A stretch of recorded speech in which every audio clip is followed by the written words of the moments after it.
Calm background, hum, soft dormitory sounds fade in. When I started university, I wasn't expecting much.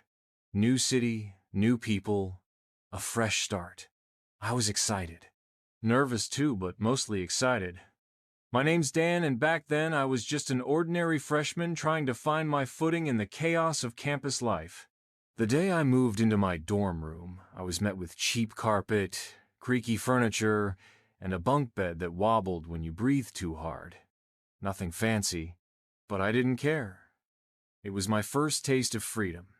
I arrived early, a habit from my anxious nature, and claimed the bottom bunk, tossed my bags down, set up my laptop, and waited for my roommate to arrive.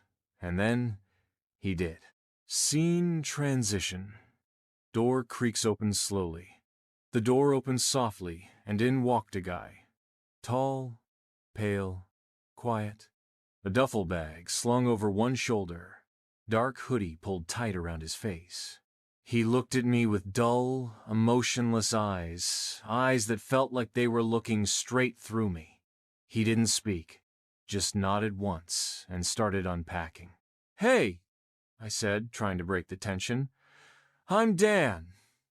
He didn't answer, didn't even glance my way. He took the top bunk without asking, climbed up, and drew the curtain. That was my first interaction with Dale. Scene. Late night. Clock ticking. Over the next few days, things got weird. He never talked. Never went to class as far as I could tell. He'd leave for hours in the middle of the night and come back just before dawn. His footsteps were so soft I barely heard them, but I always woke up, like my body knew something wasn't right. I remember one night, lying in bed, eyes open, staring at the bottom of his bunk. I heard him whispering. Not loud, not enough to understand, just a low, continuous mumble. I sat up, trying to listen. It stopped. Then, silence, for a long, chilling minute. And then, I heard him whisper my name. Dan. Just once. Soft, like a breeze slipping through a crack in the wall. I froze. My skin prickled. I didn't sleep that night. Scene, morning, hallway, chatting with Rhea. A few days later, I told my friend Rhea about him. We met in psych class, bubbly, smart, not the type to scare easy. "You've got a creep for a roommate," she said, laughing. "Tell housing." "I'm probably overthinking it," I replied. "He's just introverted." But even I didn't believe that. That night, I got back late from the library. When I opened the door, the room was pitch black. No lights, not even the dim glow from the power strip. Just dark. I reached for the switch. It didn't work, but something else did. A voice, from the top bunk. "You're late." It was the first time Dale had spoken to me. His voice was slow, flat, like something crawling out of a drain. I didn't reply. I just sat on my bed, heart pounding. The lights flickered back on a moment later. He was gone. Scene. The escalation. After that, it got worse. I started finding things in the room that weren't mine. A dead bird feather in my sock drawer. A lock of hair under my pillow. A photo, an actual photo of me sleeping in my bed. It was on my desk when I woke up. I confronted him once. "What is this?" I asked, holding up the picture. He looked at it, then smiled. But his eyes didn't smile with him. "You should leave," he said. Scene. Talking to housing. I went to housing that same day. Explained everything. The weird behavior. The picture. The whispering. They told me they'd look into it. Nothing happened. I asked for a room change. They said they were full. I even offered to sleep in the common area. They said that violated dorm policy. I was trapped. Scene. The breaking point. Quiet night. The final straw came one night, about 2 weeks in. I was lying in bed, headphones in, trying to ignore him. The lights were off. Everything was still. And then, the bunk above me creaked. Slowly. Not the usual shifting weight, but a rhythmic swaying. I took out my earbuds and listened. Creak. Pause. Creak. Pause. Over and over again. Like someone was rocking back and forth, violently. I sat up, heart pounding. "Dale?" I whispered. No answer. I reached for my phone and turned on the flashlight, pointed it at the top bunk. Empty, no one there. My blood ran cold. And then from behind me, right beside the door, I heard breathing. Slow, wet. Right behind my ear. I turned. He was standing in the corner, facing the wall. His hands pressed flat against it. His head tilted at an unnatural angle. I couldn't move, and then he whispered again. But not my name this time. He whispered, "Don't let them in." Scene. Chaos. Lights on. Dan calls campus police. I bolted. Ran into the hallway barefoot, screaming. Banged on Ria's door until she opened. Campus security showed up 20 minutes later. They searched the room. Dale was gone. All his stuff, gone. No records in the housing system, no ID. No proof he was ever assigned to my room. But I know he was there. I saw him. They told me it was stress, lack of sleep, maybe a prank. But I remember the whisper. "Don't let them in." Closing scene. Dan's reflection. I didn't sleep properly for months, moved into a different dorm, kept a light on every night. No one ever explained how a stranger ended up living in my room, or why he left behind a photograph of me sleeping torn in half, with the word "soon" scratched into the back. People laugh when I tell this story now. They think I made it up. I wish I had. But sometimes, when the wind blows just right at night, I swear I still hear him whisper my name. Bright morning, casual campus chatter fading in. It was supposed to be just a hike. One final weekend escape before midterms hit us like a truck. 5 of us, me, Ria, Connor, Jess, and Sam, piled into Sam's beat-up Jeep and drove 2 hours out of the city to a place none of us had been before. It was called Black Hollow Forest. We picked it from a Reddit post. Some guy had written about these secret trails and stunning views, off the beaten path, quiet, untouched. Looking back, I wonder if that post was ever real. Scene. Arrival at the trailhead. We arrived just after noon. The trailhead was barely marked, a faded wooden sign with half the letters worn away. The forest was dense. Almost too dense. The kind of place sunlight struggles to reach. "Creepy as hell," Jess muttered. "Perfect for a horror movie," Connor joked. We laughed, nervous, excited. But something about the air felt heavy, like the forest was holding its breath. Scene. Deep into the woods. We hiked for hours. No cell signal, no GPS, just a crumpled printout of the so-called trail map and Sam's eternal confidence that we'd find our way. At first, it was fun, jokes, snacks, photos, but as the trees thickened and the light dimmed, things started feeling off.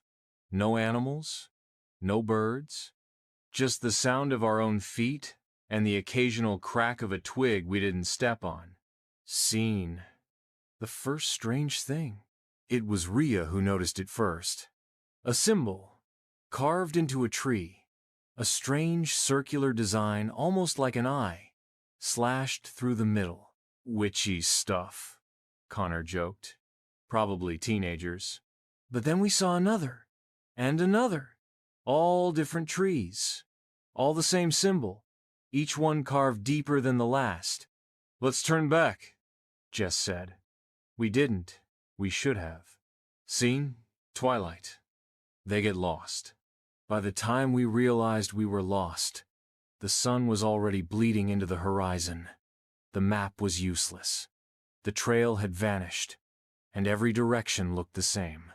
Sam insisted we keep going, said we'd find a road. We trusted him, but the deeper we went, the stranger things became. Seen. The forest changes. The trees shifted.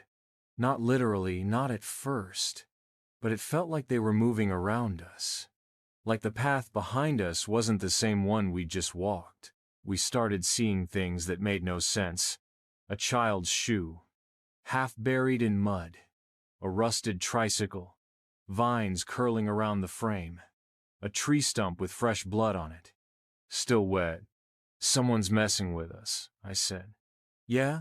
Who? Jess whispered. There's no one out here but us. But she was wrong. Scene. Nightfall. The screams. We decided to camp. No fire. Just sleeping bags and fear. That night around 2 a.m., I woke to footsteps. Crunching leaves.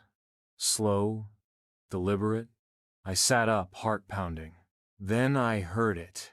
A scream. Far away. High-pitched. Female. It sounded like Rhea, but she was asleep right beside me. Another scream. Closer this time.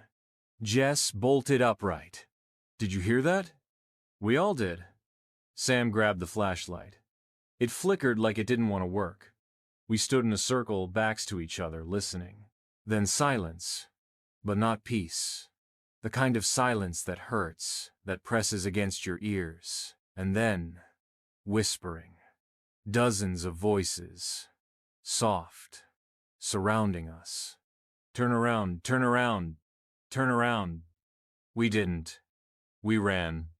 Seen. Running blindly. Branches tore at our faces. The light barely cut through the thick black.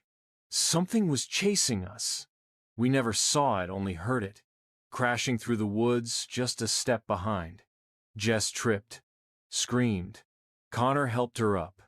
But in that moment, we lost Rhea. She was just gone. 1 second behind us, the next, nothing. We called for her. Screamed her name. No answer. Scene. The cabin. That's when we saw it. A cabin. Small, crooked, half swallowed by the woods. No lights. But a faint smoke trail rose from the chimney. We hesitated. But with something hunting us in the dark, we had no choice. Inside was worse. It smelled like rot. The walls were covered in handprints, hundreds of them, all child-sized. And on the floor, carved into the wood, that same symbol, the eye with the slash. Sam wanted to barricade the door, but Jess pointed to the back window. It was smashed. From the inside. Scene. The ritual book. In the corner, we found a small wooden box. Inside, a journal. Old, faded. The first page was filled with symbols, rituals. The rest? Drawings of people.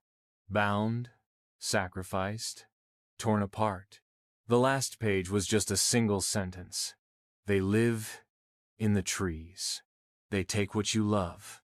That's when Connor screamed. He was staring out the window. Rhea! He said. We rushed over. She was standing just beyond the tree line. But something was wrong. Her eyes were black, lips pale, arms hanging limply. She didn't blink, didn't move, just watched. Connor ran out. We screamed after him. But the moment he crossed the cabin door, she vanished. So did he. Seen. Trapped. Now it was just me, Jess, and Sam. We tried to leave the cabin, but every direction led back to it. We walked in a straight line for an hour, came right back. The forest wouldn't let us go. That night, Jess whispered in her sleep. A chant. In that same strange language from the book. I tried waking her. She didn't respond. Then, she sat up, eyes wide, mouth open, and screamed. Blood poured from her nose. Then she collapsed. Gone. No heartbeat. Scene. Sam's disappearance. Sam snapped. He grabbed the book and threw it into the fireplace. Screamed at the woods. Cursed whatever was out there. Then he stepped outside. And never came back. I didn't hear a scream. Just silence. Scene. Dan's escape. I was alone. I don't remember how long I stayed in that cabin. Could have been hours. Could have been days. At some point, I blacked out. When I woke, I was lying on the side of a road. A park ranger found me. Said I was lucky to be alive. They searched the woods. No cabin, no symbols, no bodies. Just me. They called it exhaustion, hallucination, trauma. But I remember what I saw, and I still dream of that symbol, the eye, and the whisper, "They take what you love." Closing scene, present day. It's been a year. I haven't seen any of them since. But sometimes, when I walk past a tree, I swear I see that symbol. And sometimes, in the shadows, I see Rhea, watching, waiting. Present day, interview room, dim light. Camera fades in on a pale, trembling student eyes, sunken. Voice weak. Voiceover. Narrator. They said it was a joke, an urban legend, a dare passed from class to class. Never used the third stall in the old campus library. I didn't believe it either until I did. Scene. 2 weeks earlier. College campus library bathroom. It started as a dare. My roommate Nate was obsessed with campus legends, the tunnels under the dorms, the ghost in the theater, the vanishing girl in the mirror. But this one was different. Dude, just record yourself opening it. 10 seconds. I'll owe you a whole week of coffee. I should have walked away. But the thing is, I needed that coffee. Finals were killing me. So I grabbed my phone and headed to the library at 11 p.m., just before closing. The third stall. Men's bathroom, basement floor. The one everyone said you weren't supposed to open. Scene. Library basement bathroom. Dim, flickering light. The hallway to the basement smelled like dust and mildew. The kind of scent that clings to you. As I pushed open the door to the men's bathroom, the lights buzzed overhead, one of them flickering like it had better things to do. 3 stalls. The first 2 clean. The third? Closed. Door cracked open about an inch. The air around it felt cold. Still, I held up my phone and hit record. Okay, guys. Here goes nothing. I reached out and opened the door. Scene? The third stall. It was empty, or so I thought, until I noticed something scratched into the inside of the door. "Do not let her out." I frowned. Looked behind me. Still alone. Then, from inside the stall behind the toilet, I heard it. A whisper. "Please, help me." My blood turned to ice. The voice was small, fragile, like a child. But there was no one there. I stepped back, heart hammering. The stall slammed shut behind me. Lights went out. Scene. Total darkness. I couldn't breathe. Something was in there with me. I backed up against the wall, clutching my phone, trying to turn on the flashlight. Then I heard the voice again, louder now. "He opened the door. He opened the door." It wasn't just one voice. It was many. Whispers. Echoing. Stacking. Screaming. The stall door burst open. I don't remember running. All I know is that 1 second I was in the bathroom, the next, I was outside the library, gasping for air. My phone was gone. Scene. The next day. Dorm room. Nate was waiting when I got back. He didn't laugh, didn't joke, just stared at me. "You opened it, didn't you?" I nodded. He looked scared. Not annoyed. Scared. Then he told me the story. Flashback. 1997. Campus incident file footage style. There was a girl. Anna Gleason. Freshman. Smart. Shy. Obsessed with the supernatural. She believed something lived in the campus library beneath it. Said she saw it once when she stayed late for a project. She started warning people. Said the third stall was a gateway. No one believed her. So she went in. Alone. They found her the next morning, unconscious, bleeding from her eyes, mumbling nonsense. She never woke up, slipped into a coma, then vanished from the hospital. A week later. No trace. But ever since then, the third stall stayed locked, until a janitor opened it by mistake in 2012. He slit his throat 3 hours later. Scene, present day, bathroom mirror. After that night, I changed. I started seeing things. In reflections, in dreams, a girl, long black hair, wearing a hospital gown, soaked with blood. Her face was blurry, like it didn't belong to just one person. She whispered from the corners of mirrors, scratched at windows, and always said the same thing, "Let me in." Scene, dorm room breakdown. Nate tried to help. He stayed up with me, blocked mirrors, hid knives, but it wasn't enough. One night I woke to find him staring into the dark bathroom mirror, whispering, "Let her out, let her out." I grabbed him, but his eyes rolled back. He started bleeding from the ears, and then just collapsed. Gone. Just like that. Campus said it was a seizure. I knew better. Scene, the return to the stall. I had to end it.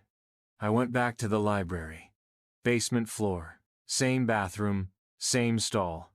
Only this time, it was already open. And inside was a mirror. Not a toilet, not a wall, just a full-length cracked mirror. And in the mirror was me. But I wasn't moving. The reflection just stared back, smiling. I turned to run, and she stepped out. Scene! Escape fails. The lights exploded. Screams filled the air.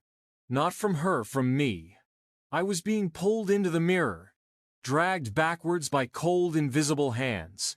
The walls warped. Voices thundered. My own reflection mouthed a final word. Stay. Scene, present day, interview room. I woke up 2 days later, in my dorm bed. No wounds, no injuries. But my reflection? It doesn't match me anymore. Sometimes it smiles when I don't. Sometimes it moves when I don't. Sometimes it whispers. And at night, I dream of the stall, and the girl, and the mirror. Closing line, whispered from darkness. She's still there, waiting for someone else to open the third stall.